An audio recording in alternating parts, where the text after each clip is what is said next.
ସ୍ୱର୍ଗରେ ସବୁକିଛି ଅଛି କିନ୍ତୁ ମୃତ୍ୟୁ ନାହିଁ। ଗୀତାରେ ସବୁକିଛି ଅଛି କିନ୍ତୁ ମିଛ ନାହିଁ। ଏ ଦୁନିଆରେ ସବୁକିଛି ଅଛି କିନ୍ତୁ ଶାନ୍ତି ନାହିଁ। ଆଜିର ମଣିଷ ପାଖରେ ସବୁକିଛି ଅଛି କିନ୍ତୁ ଧୈର୍ଯ୍ୟ ନାହିଁ। ସେହିପରି ଏଠି ଆଶା ଅଛି କିନ୍ତୁ ପୂର୍ଣ୍ଣତା ନାହିଁ। ଏଠି ସ୍ୱପ୍ନ ଅଛି ସତ୍ୟତା ନାହିଁ। ଏଠି ଜୀବନ ଅଛି ଆନନ୍ଦ ନାହିଁ। ଏଠି ବନ୍ଧୁ ଅଛି ବନ୍ଧୁତା ନାହିଁ। ଏଠି ସମ୍ପର୍କ ଅଛି ବାସ୍ତବତା ନାହିଁ। ସଂସାରରେ କୌଣସି ବସ୍ତୁ ଚିରସ୍ଥାୟୀ ନୁହେଁ। ଜଣେ କୋଟିପତି ବ୍ୟକ୍ତି ସମୟ ଚକ୍ରରେ ଭିକାରୀ ହୋଇପାରେ, ଆଉ ଜଣେ ଗରିବ କାଲି ବି କୋଟିପତି ହୋଇପାରେ। ସେଥିପାଇଁ ଟଙ୍କା ପଇସା ଅହଙ୍କାରରେ କାହାରିକୁ ଛୋଟ ଭାବିବା ଅନୁଚିତ। ସଡ଼କ କେବେ ସିଧା ହୋଇନଥାଏ।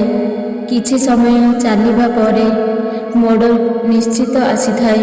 ଠିକ୍ ସେହିପରି ଆମ ଜୀବନ ହେଉଛି ସଡ଼କ ସଦୃଶ।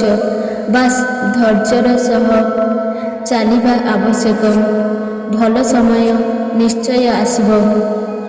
ମନେ ରଖ, ଯେଉଁ ପର୍ଯ୍ୟନ୍ତ ତୁମେ ଲୋକଙ୍କ କାମରେ ଆସୁଥିବ ସେ ପର୍ଯ୍ୟନ୍ତ ସେମାନେ ତୁମକୁ ମନେ ରଖିଥିବେ। ତାପରେ ତୁମକୁ ଅଣଦେଖା କରିବେ। ଯେମିତି ଦୀପ ଜଳିବା ପରେ ଦିଆସିଲି କାଠି ଅଲୋଡ଼ା ହୋଇଯାଏ। ଜୀବନରେ ଜିତିପାରୁଛ ତ ଅନ୍ୟକୁ ସାହାଯ୍ୟ କରିବାକୁ କେବେ ହେଲେ ପଛାନ୍ତୁ ନାହିଁ। ଆଉ ହଁ, ସେହି ବ୍ୟକ୍ତି ଭବିଷ୍ୟତରେ କେବେ ଆପଣଙ୍କୁ ସାହାଯ୍ୟ କରିବ ସେହିପରି ଆଶା ମଧ୍ୟ କେବେ କରନ୍ତୁ ନାହିଁ।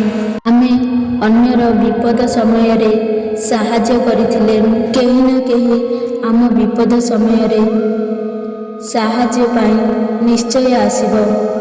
ରାଗ ସବୁବେଳେ ଏକା ଆସିଥାଏ କିନ୍ତୁ ଗଲାବେଳେ ବୁଦ୍ଧିକୁ ନେଇ ଚାଲିଯାଏ। ତେଣୁ ରାଗ ହିଂସା ଛାଡ଼ି ସ୍ନେହ ପ୍ରେମରେ ବଞ୍ଚନ୍ତୁ। ଜୀବନଟା ସହଜ ଲାଗିବ।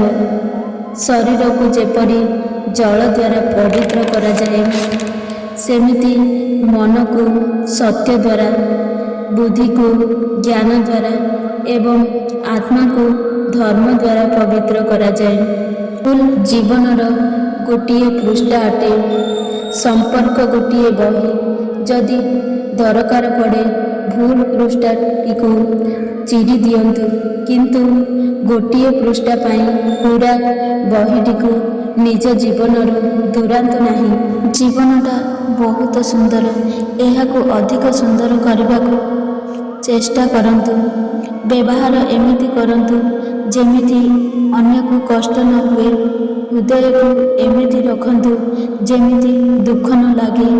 ସମ୍ପର୍କ ଏପରି ରଖନ୍ତୁ ଯାହାର କେବେ ଅନ୍ତ ନ ହେବ। କାହା ଭରସାରେ ବସି ରୁହନ୍ତୁ ନାହିଁ।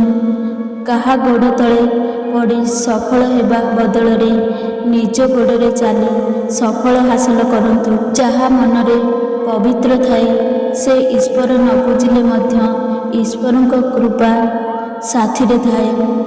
ଯେଉଁ ମଣିଷର ମନ ଅପବିତ୍ର ଥାଏ ସେ ମଣିଷ ନିଜ ପାଖରେ ଈଶ୍ୱର ମୂର୍ତ୍ତି ରଖିଲେ ମଧ୍ୟ କୌଣସି ମୂଲ୍ୟ ନଥାଏ। ଯେତେବେଳେ ପାଦ ଥକି ଯାଇଥାଏ ସେତେବେଳେ ସାହସ ହିଁ ସାଥ ଦେଇଥାଏ। ଯେତେବେଳେ ସମସ୍ତେ ମୁହଁ ବୁଲାଇ ଦିଅନ୍ତି ସେତେବେଳେ ଭଗବାନ କେବଳ ସାଥ ଦେଇଥାନ୍ତି। ସମସ୍ତଙ୍କୁ ହସାଇବେ କିନ୍ତୁ କେବେ କାହା ଉପରେ ହସିବେ ନାହିଁ।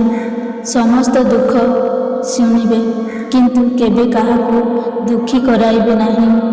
କିଛି ଲୋକ ନିଜକୁ ନେଇ ଅହଙ୍କାର କରନ୍ତି, ନିଜକୁ ବଡ଼ ଭାବନ୍ତି, କିନ୍ତୁ ସେମାନେ ହୁଏତ ଜାଣନ୍ତି ନାହିଁ ଫୁଲରେ ସୌରଭ ଏବଂ ମଣିଷର ଗର୍ବ ବେଶୀ ଦିନ ରୁହେ ନାହିଁ।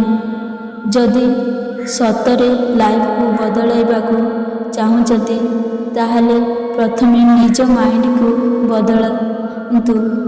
ଯଦି ଆପଣ ଗରିବ ରହିବେ କେହି ପଚାରିବେ ନାହିଁ। ପରିଶ୍ରମ କରିବ ଯଦି ସବୁ ହସିବେ। ଆଉ ସଫଳ ହୋଇଗଲେ ସବୁ ଜଳିବେ। ବଜାରରେ ମିଳୁଥିବା ଛୋଟିଆ ଫଳଟିଏ ନିଜର ଆକାର ପାଇଁ ନୁହେଁ, ନିଜର ମଧୁର ସ୍ୱାଦ ପାଇଁ ଅଧିକ ଦାମରେ ବିକ୍ରି ହୋଇଥାଏ। ଠିକ୍ ସେହିପରି ମଣିଷ ଛୋଟ ହେଉ ବା ବଡ଼ ହେଉ, ଧନୀ ହେଉ ବା ଗରିବ ହେଉ, ନିଜର ବ୍ୟବହାର ପାଇଁ ସମାଜରେ ସମ୍ମାନ ପାଇଥାଏ। ଯଦି ମୋ ଭିଡ଼ିଓ ଆପଣମାନଙ୍କୁ ପସନ୍ଦ ଆସେ ତାହେଲେ ଭିଡ଼ିଓକୁ ଗୋଟେ ଲାଇକ୍ କରନ୍ତୁ ଏବଂ ଆମ ଚ୍ୟାନେଲକୁ ସବସ୍କ୍ରାଇବ୍ କରନ୍ତୁ। ଜୟ ଜଗନ୍ନାଥ।